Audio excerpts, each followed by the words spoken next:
No raske mäng, kaotus Kalev Cramalt, räägi lähemalt mängust.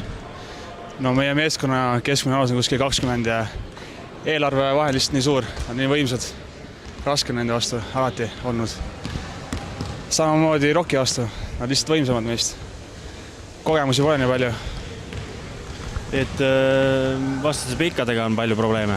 No täpselt, meil on siuksed nii-öelda 90-kilosed tsentrid, raske nii lühikesed ja tegelikult Toomas Raadik ei peaks tsentrit mängima, ta peaks number 3 või 4 mängima. Lauas ja mätta, see ongi see vahe. Aga räägi teile kui noortele, mida sellised mängud kõige rohkem juurde annavad?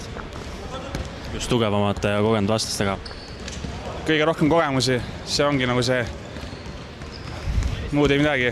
Lihtsalt see on nii hea tunne, saab nagu tugevamate vastu mängida. Sinul eriti veel, kes on kohaliku liiga parim korvikott, et räägi, kuidas sul need punktid nii kergelt tulevad või kas tulevad üldse kergelt? No ma ei tähtsustaks üle seda asja, kuna ma olen meil viimased ja ma pean lihtsalt panema. Ja mul on niisugune roll meeskonnas, et ma pean teravusi looma ja nii need punktid tulevad. No kuidas edaspidi, et juhul kui nüüd Raplaga peaks mängimine ära lõppema selle hooaega, et proovid ikka kuskil kõrgemale edasi minna või ei ole selle peale praegu mõtle? Ei, kindlasti.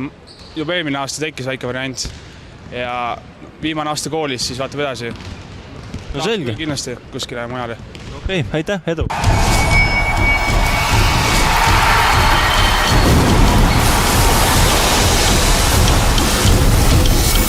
Triobet.